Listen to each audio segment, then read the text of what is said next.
Hello all and welcome to recognition IAS.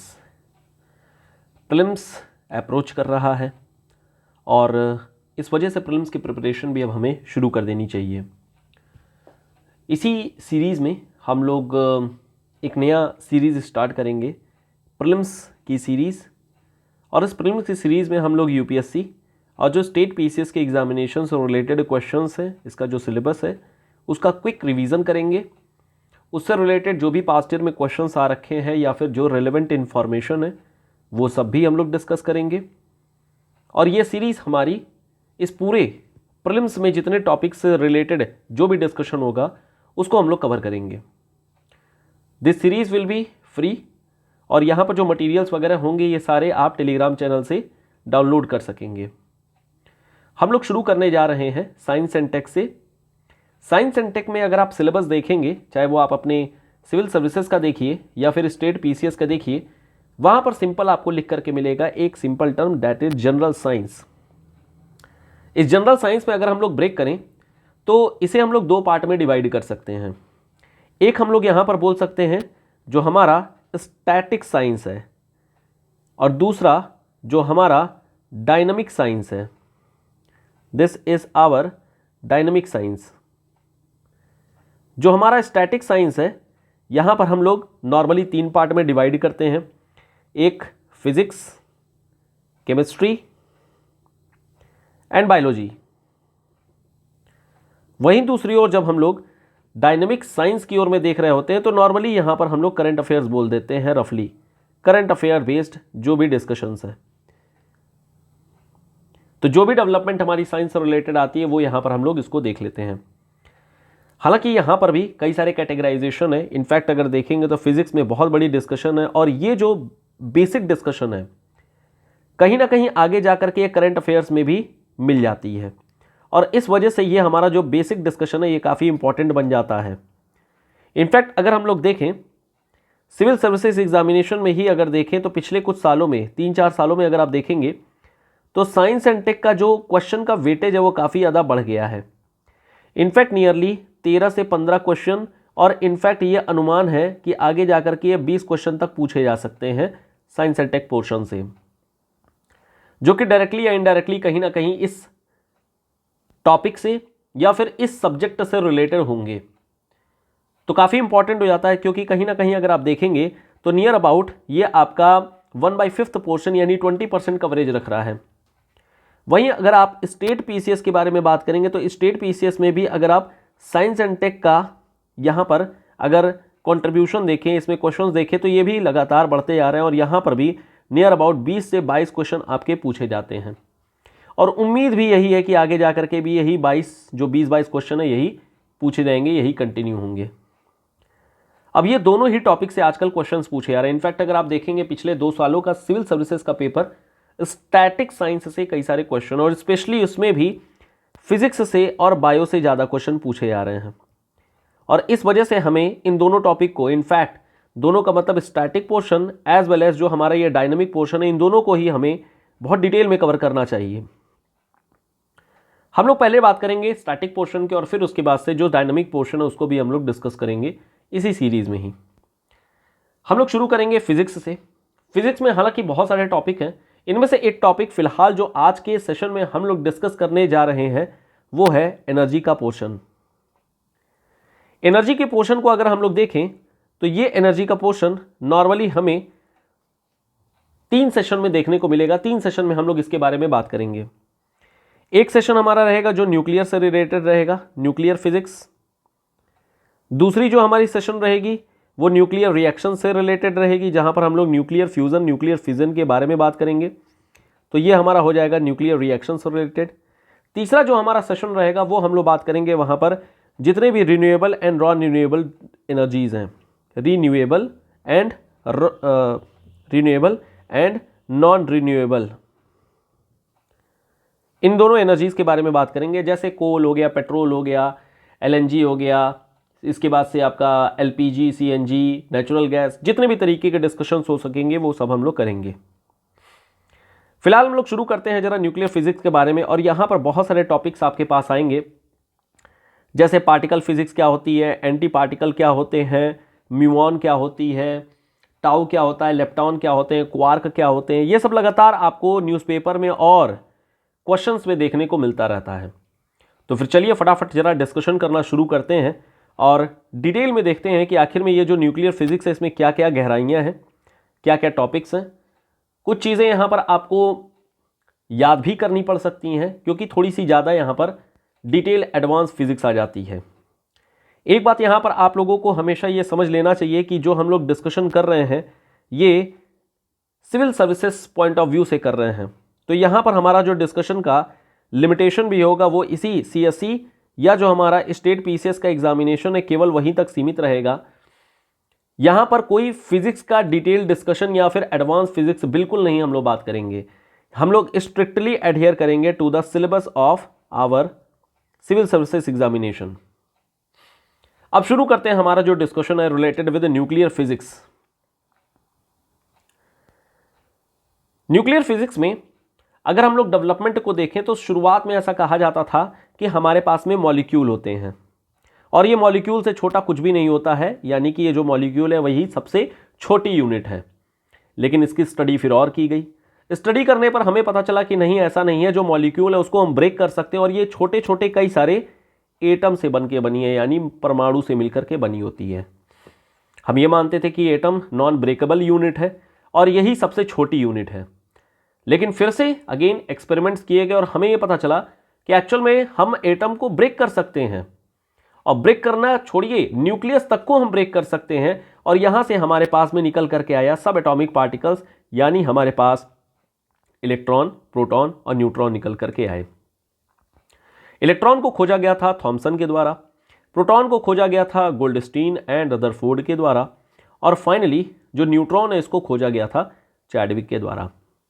इसके बारे में तो आपको पता ही होगा कि जो इलेक्ट्रॉन होते हैं वो निगेटिवली चार्ज होते हैं, जो पॉजिट्रॉन या फिर प्रोटॉन होते हैं बेसिकली ये पॉजिटिव चार्ज होते हैं और जो न्यूट्रॉन होते हैं ये न्यूट्रल होते हैं। तो ये तो हो गई जो बेसिक डिस्कशंस है जो आप ऑलरेडी जान रहे होंगे। लेकिन इसके बावजूद कई सारे एक्सपेरिमेंट किए गए। हमारा ये मानना था कि ये सबसे छोटी यूनिट है इलेक्ट्रॉन, प्रोटॉन और न्यूट्रॉन और इससे छोटा कुछ भी नहीं होता है। लेकिन फिर बहुत सारे एक्सपेरिमेंट किए गए और इस एक्सपेरिमेंट में जैसे कुछ नाम इंपॉर्टेंट आ जाते हैं। जैसे एक एक्सपेरिमेंट किया गया था Brookhaven experiment, Brookhaven experiment, और फिर बाद में एक और एक्सपेरिमेंट परफॉर्म किया गया था बेले एक्सपेरिमेंट। इन दोनों एक्सपेरिमेंट से हमें यह पता चल गया कि नहीं, जो इलेक्ट्रॉन, प्रोटॉन या न्यूट्रॉन जिसको हम लोग समझ रहे हैं कि ये सबसे छोटी यूनिट है, एक्चुअल में वो सबसे छोटी यूनिट नहीं है। इससे छोटी और भी बहुत सारी यूनिट है और इनफैक्ट एक पार्टिकल फिजिक्स की अपनी एक दुनिया है। और यहां से हमारे पास में एक नया साइंस निकल करके आया, एक एडवांस फिजिक्स निकल करके आई जो अपने आप में खुद में एक सब्जेक्ट बन गया। इसे हम लोग पार्टिकल फिजिक्स बोलते हैं। इनफैक्ट अब जो आज की हाइपोथेसिस है, जो आज की डेवलपमेंट है, जिसके बारे में हम लोग कुछ हद तक आश्वस्त हो चुके हैं, कई सारे हमें प्रूफ मिल चुके हैं, उस बेसिस पर हम लोग बोल सकते हैं कि कोई भी अगर एटम है या इस पूरे दुनिया में जितने भी ऑब्जेक्ट हैं, जितनी भी वस्तुएं हैं, उसको हम दो पार्ट में डिवाइड कर सकते हैं या वो दो चीज़ों से मिलकर बनी होती हैं। एक होती है जिसे हम लोग बोलते हैं पार्टिकल और दूसरी होती है जिसे हम लोग बोलते हैं एंटी पार्टिकल। यानी हर एक एक्शन का अपना एक रिएक्शन होता है और अगर एक्शन ने परफॉर्म किया तो रिएक्शन भी परफॉर्म करेगा और अल्टीमेटली जो हमारा ये पूरा का पूरा यूनिवर्स है, ये यूनिवर्स अल्टीमेटली एक न्यूट्रल ऑब्जेक्ट के तौर पर बना रहेगा, यानी कि एक न्यूट्रल रहेगा। There will not be any either positive charge और negative charge, it will be neutral और ये हमेशा न्यूट्रल रहेगा। हालांकि अब इसमें और भी कई सारे डेवलपमेंट हुए, कई सारे और डिवीजन हुए और फिर अल्टीमेटली हम लोगों ने पार्टिकल को दो पार्ट में डिवाइड किया। एक पार्ट हमारा बना जो मास कैरिंग पार्टिकल बना और दूसरा बना जो फोर्स कैरी करता था। अब इन दोनों में अंतर क्या है जरा इसको समझते हैं। जो मास कैरी करने वाले जो हमारे पास में पार्टिकल्स होते हैं, मास कैरिंग पार्टिकल जिसको हम लोग बोलते हैं, मास कैरिंग का मतलब ये होता है जिसके पास, आप ऐसे समझिए, जिसके पास अपनी एक बॉडी है।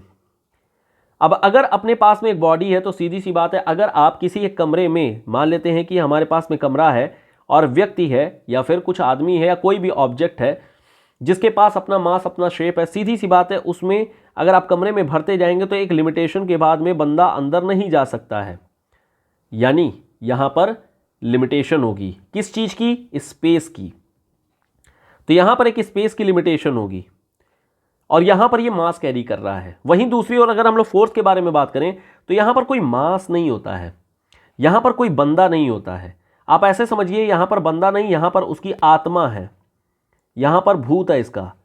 और एक ही कमरे में कितने भूत हो सकते हैं? बहुत सारे भूत हो सकते हैं, आत्माओं से भरी हुई एक दुनिया हो सकती है। तो यहां पर कोई लिमिटेशन नहीं है। तो यहां पर no limitation of space, space का कोई लिमिटेशन नहीं होता है और इसी वजह से इनको हम लोग बोलते हैं फोर्स कैरिंग पार्टिकल्स। जो मास कैरिंग पार्टिकल्स होते हैं इनको नाम दिया गया है फर्मियन का, और वही जो फोर्स कैरी करते हैं उनका नाम दिया गया है बोसॉन। दोनों में कई सारे बेसिक डिफरेंसेस हैं। जैसे फर्मियन के बारे में बात करेंगे तो ये पॉली की जो एक्सक्लूजन प्रिंसिपल है उसको फॉलो करते हैं। अगर पॉली की एक्सक्लूजन प्रिंसिपल के बारे में अगर आपको नहीं पता है, थोड़ा सा आइडिया दे दिया जाए। जो भी हमारे पास में पार्टिकल्स होते हैं या जो भी हमारे पास में एटम होते हैं, उनका अपना एक डिवीजन होता है जिसको हम लोग अलग अलग ब्लॉक में डिवाइड कर सकते हैं। जैसे sp हो गया, 1s हो गया, 2s हो गया, 2p हो गया, 3s, 3p, इस तरीके से हमारे पास में अलग अलग ब्लॉक होते हैं। हर ब्लॉक के पास में मिनिमम 2 स्पिन्स होती हैं, स्पिन घुमाव। और ये जो घुमाव होते हैं, एक पॉजिटिव ऊपर साइड एक नीचे साइड होता है, यानी दोनों आपस में मिलकर के न्यूट्रल हो गए। तो जो लोग भी इस तरीके से घुमाव यानी हाफ स्पिन रखते हैं वो पॉली के एक्सक्लूजन प्रिंसिपल को फॉलो करते हैं, और यहां पर जो फर्मियन है वो भी पॉली का एक्सक्लूजन प्रिंसिपल फॉलो करता है, यानी इसके पास में हाफ स्पिन होगा। ये एक फंडामेंटल पार्टिकल है। फंडामेंटल पार्टिकल होने का मतलब कि इससे नीचे अब कुछ भी नहीं हो सकता है। This is fundamental particle. और ये फंडामेंटल पार्टिकल ऐसा है कि ये इंडिपेंडेंट भी एग्जिस्ट कर सकता है, इंडिपेंडेंट भी एग्जिस्ट कर सकता है। इसके पास में अपना एक मास होता है। हर एक फर्मियन का अपना एक एंटी पार्टिकल भी होता है। जैसे हम लोगों ने बात किया ऊपर कि पार्टिकल का अपना एंटी पार्टिकल होता है, जस्ट लाइक पॉजिटिव के साथ अपना एक निगेटिव होता है, सेम वैसे ही यहां पर भी इस मैटर का एक एंटी मैटर भी होता है। वहीं दूसरी ओर अगर हम लोग बोसॉन के बारे में बात करें तो यहां पर फुल स्पिन होती है, मतलब पूरी स्पिन रहेगी, या तो 0 या फिर 1 या फिर 2, इस तरीके से इंटीजर रहेगा, फुल स्पिन रहेगी।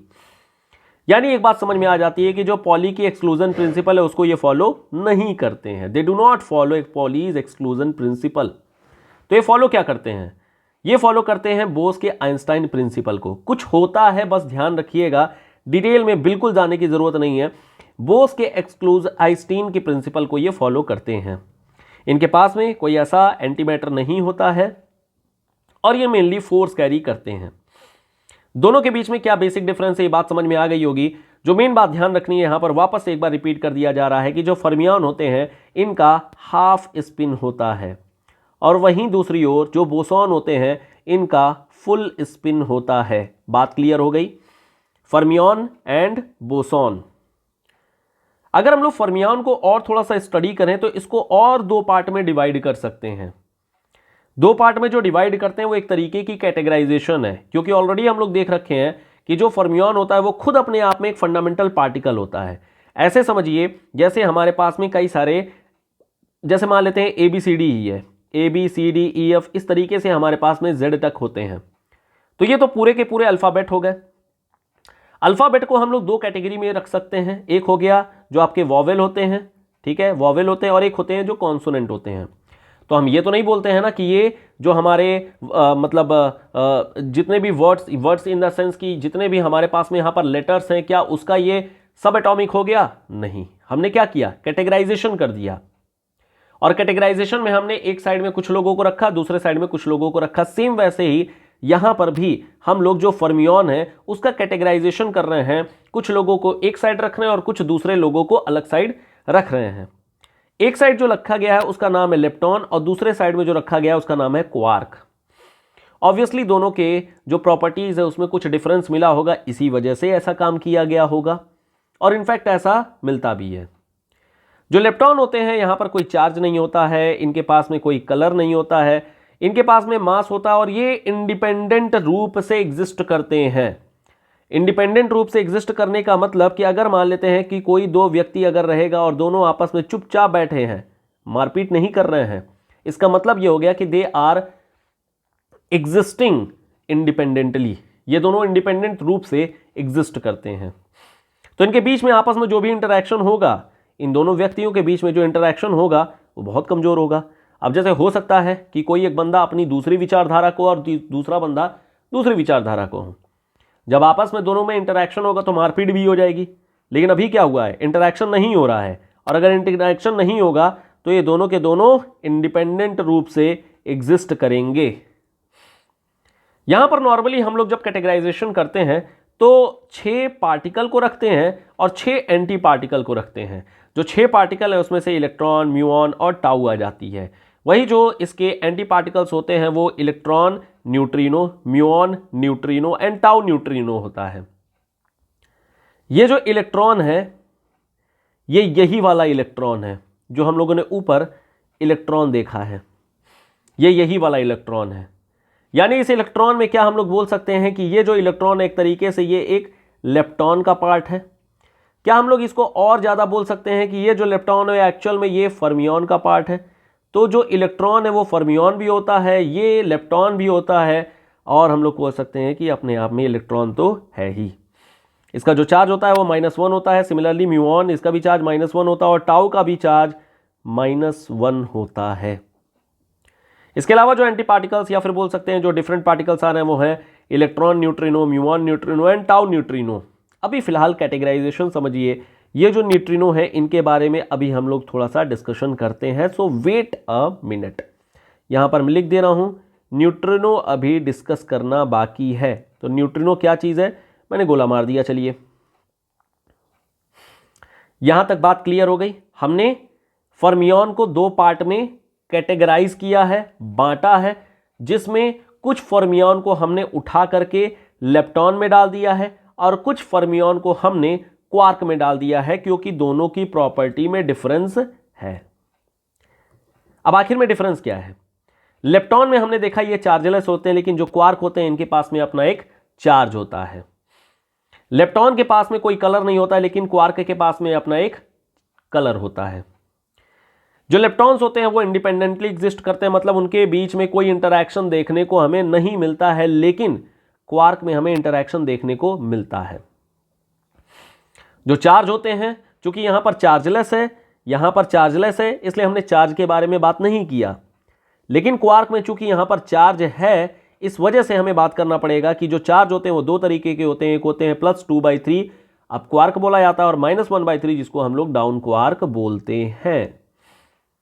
अब चूंकि यहां पर हमें एक स्ट्रॉन्ग इंटरैक्शन देखने को मिल रहा है, यानी अब जो दोनों व्यक्ति हैं वो आपस में इंटरैक्ट भी करेंगे, मारपीट भी करेंगे, और जब मारपीट करेंगे तो कुछ ना कुछ नया हमें प्रोडक्ट देखने को मिलेगा। जो नया प्रोडक्ट बना इंटरैक्शन के बाद में, उसी को हम लोग बोलते हैं कंपोजिट पार्टिकल, या फिर इसी को हम लोग बोलते हैं हेड्रॉन। ये वही हेड्रॉन है जिसके लिए तमाम एक्सपेरिमेंट्स आज की डेट में किए जा रहे हैं।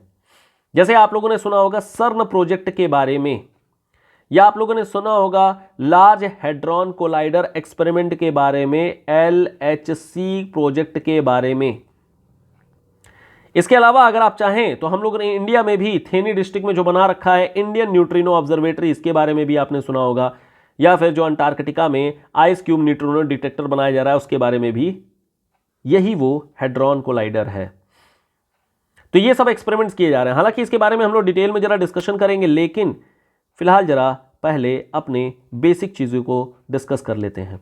तो ये एक्सपेरिमेंट को अभी डिस्कस करते हैं। तो यहां पर मैं भी ये भी लिख देना टू बी डिस्कस्ड। अब हम लोगों ने ये देख लिया कि हाँ ठीक है, क्वार्क में कुछ इंटरैक्शंस हो रहे हैं।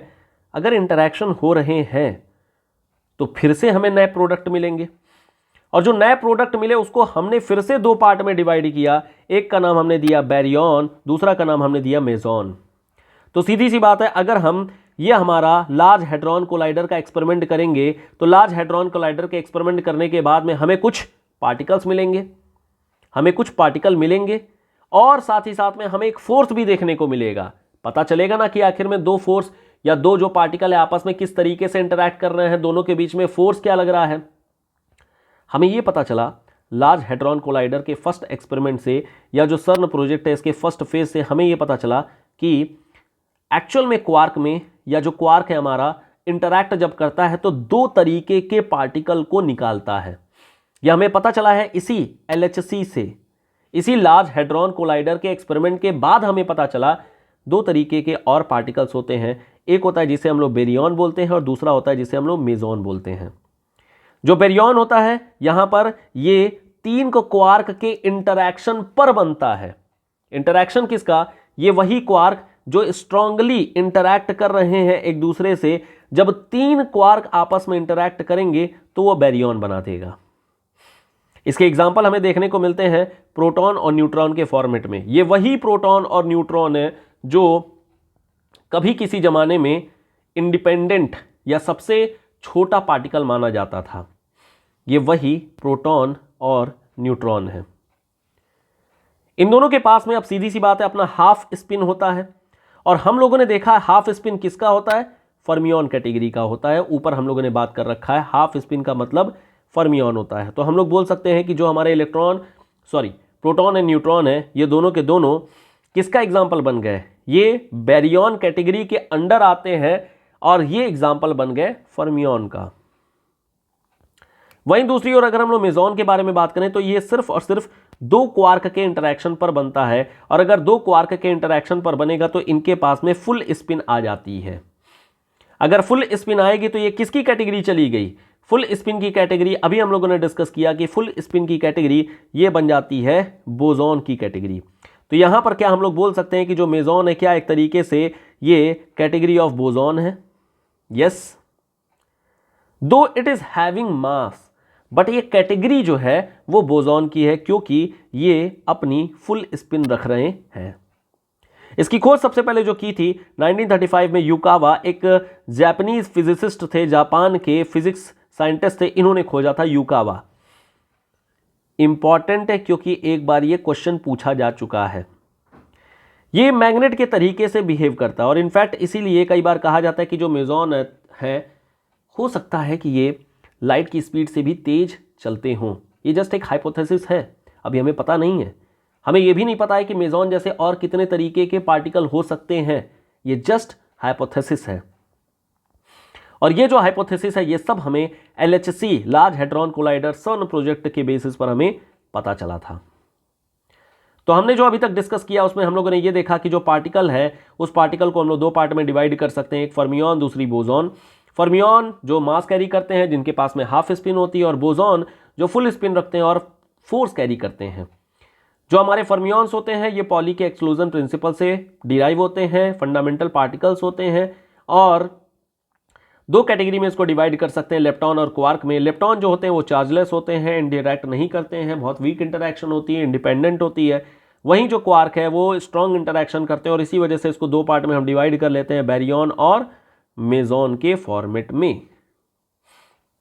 ठीक है, अगर हम लोग बात करें कि आखिर में ये जो बोसॉन है जो फोर्स कैरी कर रहा है, आखिर में ये क्या चीज़ है? तो फोर्स कैरी करने में यहां हम लोगों ने देखा कि ये पॉली के प्रिंसिपल को फॉलो नहीं करता है। इसके पास में फुल स्पिन होती है, और इसके पास में कोई एंटी मैटर नहीं होता है। They are actually force carrying particles. दो पार्टिकल के बीच में जो फोर्स लग रहा होगा उसी चीज के बारे में यहां पर ये बोल रहा है। इसको दो पार्ट में डिवाइड किया गया, डिवाइड मतलब कैटेगराइज किया गया। एक जिसको बोला गया गेज बोसॉन, और दूसरा बोला गया हिग्स बोसॉन। ये वही हिग्स बोसॉन है जिसको हम लोग गॉड पार्टिकल बोलते हैं, और यही वो हिग्स बोसॉन है जो LHC के दौरान में पता चला कि कौन से दो पार्टिकल के बीच में फोर्स क्या लग रहा है। यानी म्यूऑन के बारे में तो खोज की ही गई इस LHC से। इस LHC से हमें पता तो चल गया कि ये आखिर में कहां से मेसॉन आ रहा है, लेकिन साथ ही साथ में हमें यह भी पता चला कि जो फोर्स लग रहा है मेसॉन्स के बीच में वो एक्चुअल में कुछ नहीं, यही वो हिग्स बोसॉन का फोर्स लग रहा है। ये कि स्केलर बोसॉन भी बोला जाता है। ये सब चीजें आपको थोड़ी सी ध्यान रखनी पड़ेंगी, एग्जाम में डायरेक्ट क्वेश्चन बन सकता है व्हाट इज हिग्स बोसॉन, तो आप सिंपली बता देंगे it is a scalar boson. Gauge boson के बारे में बात करें तो इसके नॉर्मली 3 तरीके बोल सकते हैं। एक होती है ग्रेविटॉन, जो ग्रेविटी के लिए रिस्पॉन्सिबल होती है। जब 2 पार्टिकल के बीच में ग्रेविटी लग रही होती है तो वहां पर गेज बोसॉन ग्रेविटॉन के फॉर्मेट में होता है। अगर फोटोन है, ये वही फोटोन है जो लाइट आती है। लाइट में आप लोगों ने देखा होगा कि हमारे पास में ये बंडल ऑफ लाइट आ रही है। ये जो लाइट की बीम आ रही है बंडल है और ये वाइट कलर की होती है। लेकिन अगर जैसे ही इसको आप प्रिज्म के थ्रू पार कराएंगे वैसे ही ये अलग अलग पार्ट में अलग अलग कलर में टूट जाती है। विबग्योर में टूट जाती है, दिस इज विबग्योर में ये टूट जाती है। और ये बता रहा है कहीं ना कहीं कि इसके पास में ये बहुत सारे लाइट का बंडल था, मतलब बहुत सारी आत्माएं इसमें थीं। ऊपर हम लोगों ने देखा कि बहुत सारी आत्माएं हैं इसमें, स्पेस की कोई दिक्कत नहीं होती है। तो वही लाइट की बंडल निकल करके आई जिसको हम लोग बोलते हैं फोटोन। ये बन गया फोटोन। और जब प्रिज्म से पास करते हैं तो ये हमारे अलग अलग स्पेक्ट्रम निकल करके आए, इसको बोलते हैं हम लोग स्कैटरिंग हो जाना, स्कैटरिंग। तो ये जो फोटोन के कारण से जो फोर्स लगता है उसको हम लोग बोलते हैं EMF, इलेक्ट्रोमैग्नेटिक फोर्स। जितने भी पैरानॉर्मल मतलब साइंटिस्ट होते हैं या पैरानॉर्मल जो एक्टिविस्ट होते हैं वो बेसिकली अपने साथ में एक EMF मीटर लेके चलते हैं। अगर कोई भी एक्टिविटी आत्मा वगैरह के द्वारा कुछ भी रिकॉर्ड करना होता है तो वो EMF में आता है। EMF का मतलब किसी भी तरीके की अगर एनर्जी, कोई भी छोटा से छोटा फोर्स भी अगर क्रॉस करेगा तो उस EMF मीटर पे रिकॉर्ड आ जाता है। तो बोल सकते हैं कि जो पैरानॉर्मल साइंस है वो साइंटिफिक भी है। कुछ और भी यहाँ पर गैस बोसॉन होते हैं जैसे Z boson, W boson and Glucon. ये सब न्यूक्लियर फोर्स के लिए रिस्पॉन्सिबल होता है और आपसे एग्जाम में सिर्फ और सिर्फ नाम से ही रिलेटेड क्वेश्चन पूछे जा सकते हैं। बहुत डिटेल में आने की संभावना लगभग निग्लिजिबल है। तो यहां से ये पूरी कहानी क्लियर हो गई होगी कि आखिर में ये हमारा पार्टिकल कितने पार्ट में टूटा होता है, क्या क्या चीजें होती हैं। पार्टिकल को हम लोगों ने देखा फर्मियन और बोसॉन के फॉर्मेट में, दोनों में डिफरेंस देखा। फर्मियन को हम लोगों ने फर्दर 2 पार्ट में क्लासीफाई किया, एक हमारा लेप्टॉन है, दूसरा हमारा क्वार्क है। क्वार्क को हम लोगों ने फर्दर, चूंकि इनका इंटरैक्शन इसलिए 2 पार्ट में और डिवाइड किया, बैरियन और मेसॉन के फॉर्मेट में। वहीं हम लोगों ने जो हमारा बोसॉन था उसको हम लोगों ने 2 पार्ट में डिवाइड किया था, गेज बोसॉन और हिग्स बोसॉन, और इस तरीके से हम लोगों ने चीज़ों को देखा। लेकिन हम लोगों ने जो डिस्कशन किया ये केवल और केवल पार्टिकल का किया अभी तक। हम लोग अब जरा देखते हैं कि आखिर में एंटी पार्टिकल क्या होता है, क्योंकि universe is neutral and if there is a particle there will be antiparticle also. Antiparticle को नॉर्मली हम लोग 3 पार्ट में डिवाइड कर सकते हैं। एक हमारा होता है पॉजिट्रॉन, दूसरा हमारा होता है न्यूट्रिनो और तीसरा होता है जो एंटी न्यूट्रिनो होता है। जो पॉजिट्रॉन होता है वो इलेक्ट्रॉन का एंटी पार्टिकल होता है, यानी निगेटिव चार्ज हो जाएगा, यानी जस्ट अपोजिट। इलेक्ट्रॉन निगेटिव होता है तो पॉजिट्रॉन एक पॉजिटिव चार्ज हो जाएगा। ये इलेक्ट्रॉन निगेटिव होता है तो ये पॉजिटिव चार्ज हो जाएगा। इसकी खोज की गई थी एंडरसन के द्वारा, 1932 में की गई थी। न्यूट्रिनो की जो खोज की गई थी वो पॉली के द्वारा की गई थी 1932 में, और ये एक न्यूट्रल ऑब्जेक्ट होता है। This is neutral. हमारे आसपास बहुत सारे न्यूट्रिनो घूम रहे हैं, अलग अलग फॉर्मेट में घूम रहे हैं, और ये जो अलग अलग फॉर्मेट है वो 3 तरीके का फॉर्मेट है। एक हमारा है इलेक्ट्रॉन न्यूट्रिनो, म्यूऑन न्यूट्रिनो और टाउ न्यूट्रिनो। और ऐसा नहीं कि ये जो होता है स्टेबल, ये एक्चुअली एक दूसरे में फ्लिप करते रहते हैं। ये सब एक दूसरे में फ्लिप करते रहते हैं और बहुत सारे यहाँ पर मतलब ऑप्शंस आ जाएंगे, नियर अबाउट 6 ऑप्शंस आ जाएंगे आपके पास में फ्लिप होने के। और यही जो फ्लिपिंग होती है एक जगह, एक फॉर्मेट से दूसरे फॉर्मेट, दूसरे फॉर्मेट से तीसरे फॉर्मेट, तीसरे से अलग फॉर्मेट, इसको हम लोग बोलते हैं neutrino oscillation. Flipping of neutrino from tau neutrino to muon, muon to electron, electron to muon, यही जो फ्लिपिंग होती है उसको हम लोग बोलते हैं न्यूट्रिनो ऑसिलेशन। इस न्यूट्रिनो की जो खोज की गई थी वो पॉली के द्वारा की गई थी 1932 में। बहुत छोटा टाइनी एलिमेंट्री पार्टिकल होता है जिसको हम लोग सब एटॉमिक पार्टिकल भी बोल सकते हैं। इसके पास कोई चार्ज नहीं होता है, इसकी स्पिन जो होती है वो हाफ होती है। हाफ स्पिन होने का मतलब कि ये एक फर्मियन है और इसे कैटेगराइज किया गया है लेप्टॉन के अंतर्गत। इसकी अगर हम लोग बात करें कि कैसे रिलीज होता है तो रेडियो एक्टिविटी के दौरान रिलीज होता है।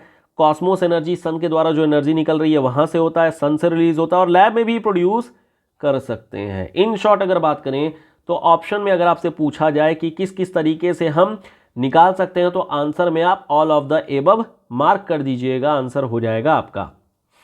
ये बहुत स्मॉल पार्टिकल होता है तो बहुत छोटा मास होता है। कुछ लोग इस पर बोलते हैं इसका मास है, कुछ लोग बोलते हैं इसका मास नहीं है, विवादित है।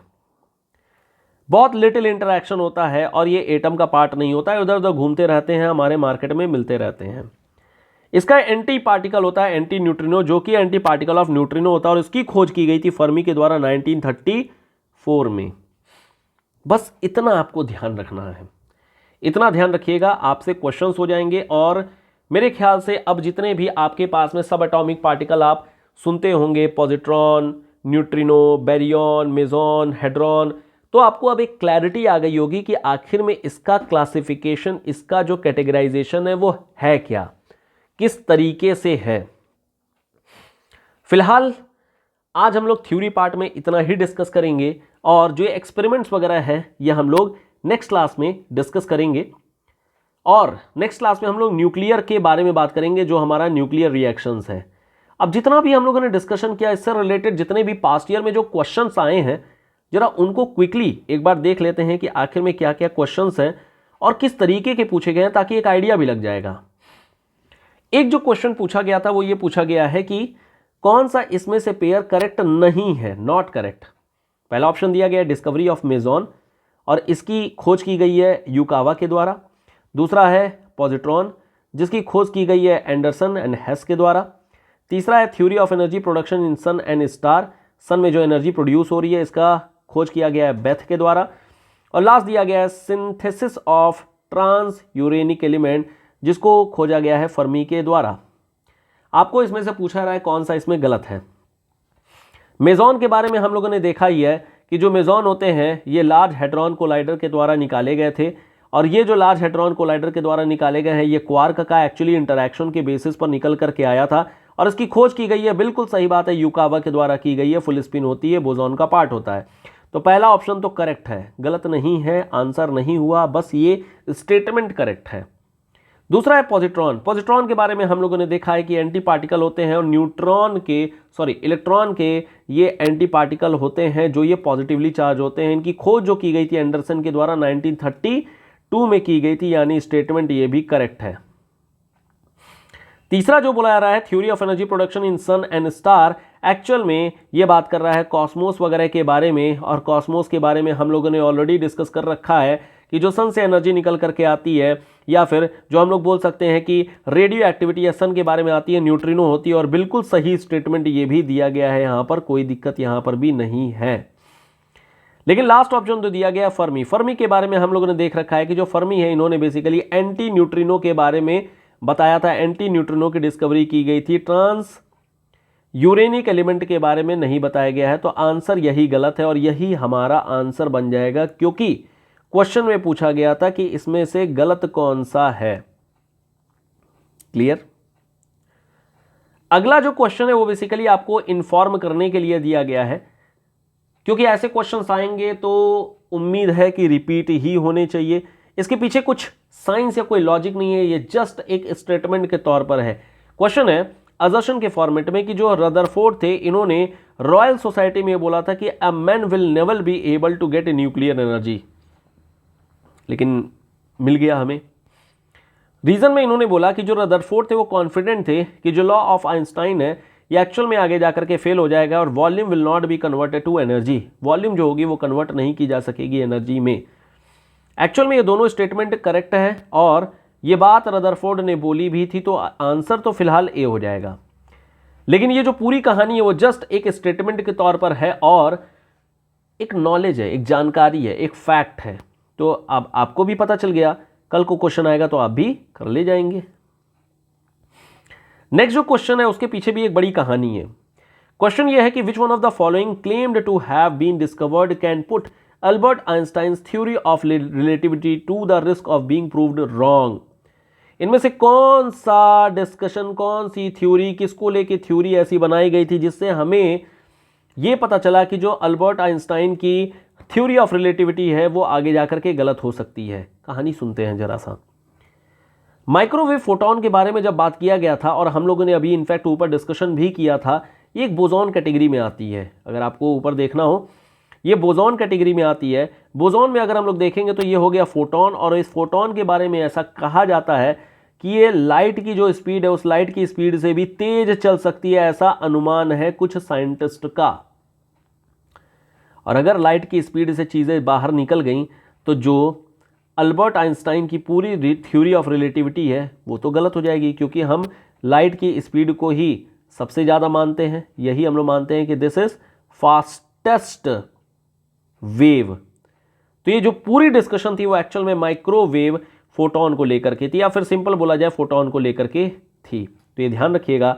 बाकी का जो ऑप्शन न्यूट्रिनो है ऐसा कुछ भी नहीं है, लिक्विड क्रिस्टल तो कुछ होता ही नहीं है, और ये आपका जो हमारा लाइट एमिटिंग डायोड है ये भी ऑप्शन नहीं हुआ। आंसर हो जाएगा इसका ए। उसके पीछे की कहानी हम लोगों ने बात कर ही ली कि जो माइक्रोवेव फोटोन है ऐसा कहा जाता है कि ये this is more than speed of light. और ये किसकी स्पीड ऑफ लाइट? ये है speed of photon. This is speed of photon. Clear? Next again आपके लिए एक फैक्ट है कि जो साइक्लोट्रॉन होते हैं ये क्या चीज होते हैं? Cyclotron basically was used to accelerate. किसको एक्सेलरेट करने के लिए यूज किए जाते हैं ये? तो ये प्रोटॉन को बेसिकली स्पीड एक्सेलरेट करने के लिए यूज किए जाते हैं। तो ध्यान रखना है, ये भी एक फैक्ट बेस्ड क्वेश्चन हो गया जिसको आपको ध्यान रखना है। नेक्स्ट क्वेश्चन हमारा, which of the following can be use to confirm with drinking water contains gamma emitting isotope और नॉट? कौन सा है जिसमें ये बताएगा गामा आइसोटोप को पीने के पानी में है कि नहीं है? तो अगेन आपके लिए ये एक फैक्ट बेस्ड क्वेश्चन हो गया। आंसर इसका है सिंटिलेशन काउंटर। ध्यान रखना है, this is scintillation counter. Next हमारे पास क्वेश्चन, अब जरा सा यहां पर ध्यान रखना है क्योंकि अब थोड़े से पार्टिकल फिजिक्स से रिलेटेड क्वेश्चंस आने शुरू हो गए हैं। क्वेश्चन ये है कि recently scientist observe the merger of giant black hole. जब दो ब्लैक होल आपस में मिलेंगे, सीधी सी बात है ऑलरेडी इनके पास में बहुत सारी एनर्जीज है, नाउ दे विल इंटरैक्ट, और इंटरैक्ट करने के बाद में कुछ और एनर्जी का आगे बड़ा सोर्स देखने को मिल जाएगा। यानी कि एक बात सही श्योर है, इन दोनों के कारण से जो भी हमारे पास में वेव्स हैं, वेव्स किस में? स्पेस में जितने भी वेव्स हैं वो सब कहीं ना कहीं डिस्टर्ब होंगी। इसका ऑब्जर्वेशन का मतलब क्या है? क्या यहां पर हिग्स बोसॉन पार्टिकल डिटेक्ट होंगे? अब देखिए हिग्स बोसॉन कब निकलेंगे? जब न्यूट्रिनो निकलेगा, या फिर अगर हम लोग बात करें कि कहीं ना कहीं मेजॉन पार्टिकल निकल रहे होंगे, और मेजॉन का मतलब क्वार्क निकल रहा होगा, क्वार्क का मतलब कहीं ना कहीं हम लोग with in the space not in the vacuum space के बारे में बात कर रहे होंगे। तो ये तो आंसर नहीं होगा, क्योंकि ये LHC के द्वारा बताया जा चुका है कि ये हमारे पृथ्वी पर है। LHC लार्ज हेड्रॉन कोलाइडर के थ्रू बनाया जा रहा है ये, तो पहला ऑप्शन तो नहीं होगा।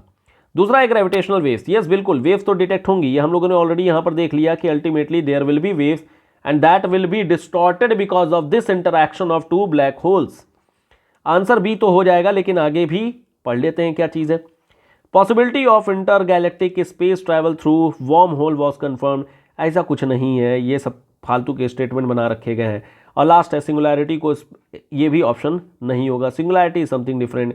कमेंट बॉक्स में बताइएगा सिंगुलैरिटी का मतलब क्या होता है। ये आपने ज्योग्राफी में पढ़ा होगा, what is the meaning of singularity and how it is related with space physics. Space physics से कैसे रिलेटेड है।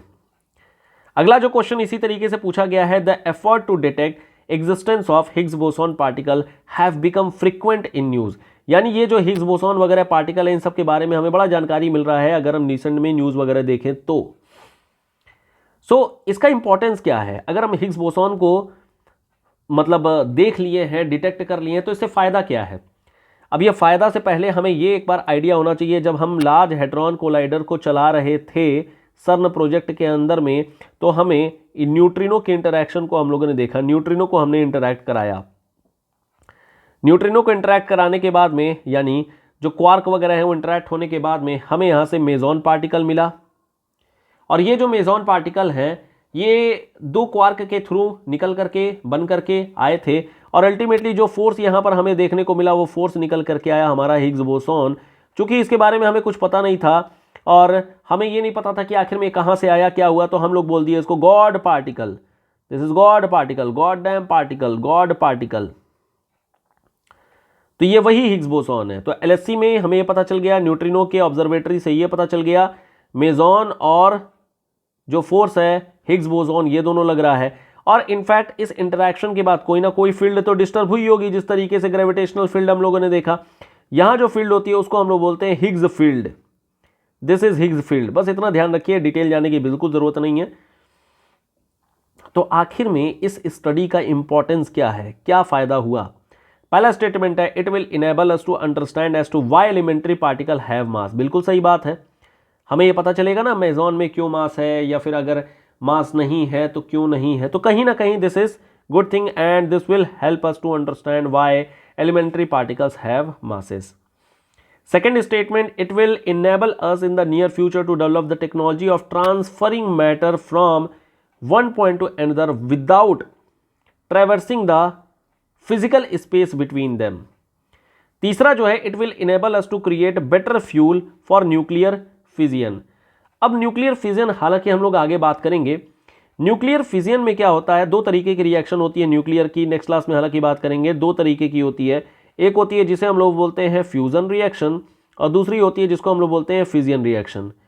फिजियन रिएक्शन में क्या होता है, एक बड़ा मॉलिक्यूल छोटे छोटे मॉलिक्यूल में टूट जाता है। फ्यूजन रिएक्शन में क्या होता है कि जो छोटे छोटे मॉलिक्यूल्स होते हैं आपस में ये फ्यूज होते हैं और एक बड़ा मॉलिक्यूल बना लेते हैं। अब जरा ये बताइए कि जो हिग्स बोसॉन है ये ऑलरेडी इतना छोटा है, हिग्स बोसॉन, और अगर हिग्स बोसॉन को हम लोग यूज़ करेंगे न्यूक्लियर फिजन में, दिस इज इम्पॉसिबल, ऑलरेडी छोटा है, उसको आप तोड़ ही नहीं सकते हैं, तो अब आगे क्या टूटेगा? तो तीसरा स्टेटमेंट तो रॉन्ग है। और जैसे ही तीसरा स्टेटमेंट आपने रॉन्ग किया, आपके पास में आंसर निकल करके आ गया, केवल और केवल 1 सही होगा। बस आपको यही ध्यान देना था यहाँ पर, दिस इज न्यूक्लियर फिजियन। और ये जो छोटा पार्टिकल है न्यूक्लियर फिजन में और तो अंदर ब्रेक हो ही नहीं सकता है। This is particle, this is existing independently, then how can we break them? हम ब्रेक कर ही नहीं सकते हैं इसको। अगला क्वेश्चन हमारे पास आता है, in the context of modern scientific research consider the following statement about ice cube. Ice cube के बारे में हम लोग इनफैक्ट थोड़ा सा ऊपर डिस्कस किए, हालांकि और डिटेल में डिस्कशन करेंगे जब हम लोग लार्ज हैड्रॉन कोलाइडर के बारे में डिस्कस करेंगे।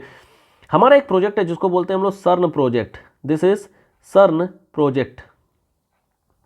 ये जो सर्न प्रोजेक्ट है ये बेसिकली इसी हिग्स बोसॉन की ही स्टडी कर रहा है। हिग्स बोसॉन एक्चुअल में कहा जाए, ये हिग्स बोसॉन क्या, ये न्यूट्रिनो की स्टडी कर रहा है। न्यूट्रिनो की स्टडी करने के दौरान में हमें पता चल गया कि यहाँ पर दो और तरीके के पार्टिकल हैं जिसको हम लोग बोलते हैं मेजॉन, या फिर दूसरा हो सकता है आपका बैरियन।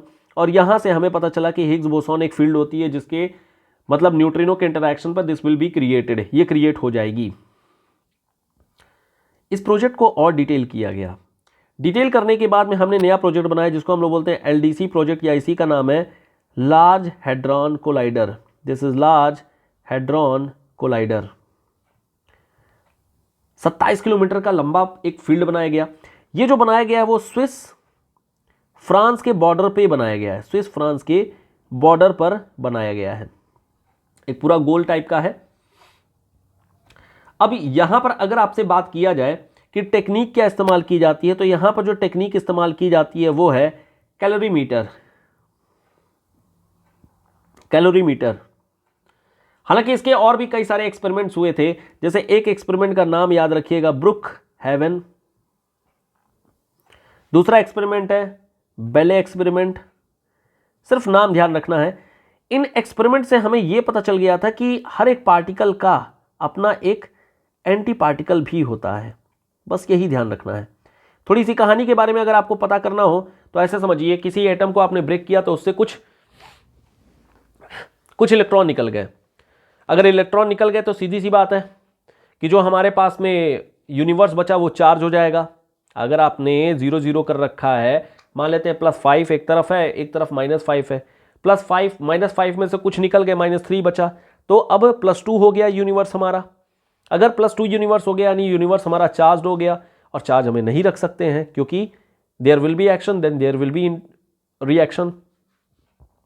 तो इसी वजह से जितने भी चार्ज निकल करके गए उसका एंटी पार्टिकल भी उतना क्रिएट होता है, ऐसा हाइपोथेसिस से माना जाता है। देखा नहीं गया है, बस माना जाता है और हम भी मान ले रहे हैं।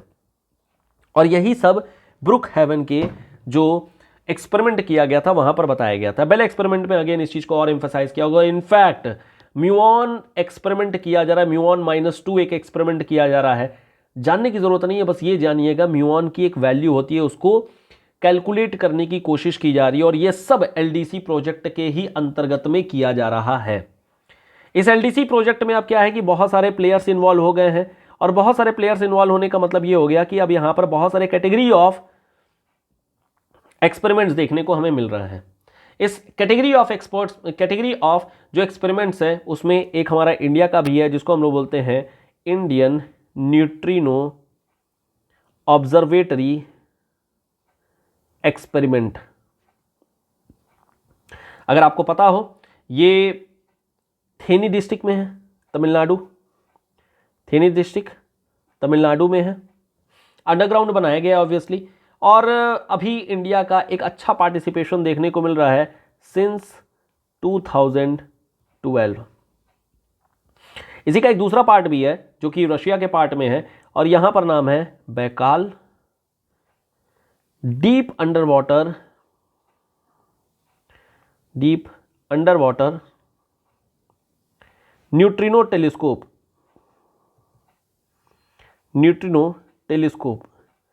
ये रशिया का है। सेम वैसे ही यूएस का भी होगा, पीछे कहां रहेगा, एक्सेलरेटेड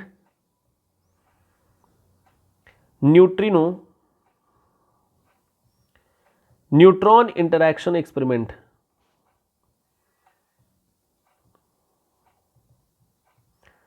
ये जो है वो यूएसए का है।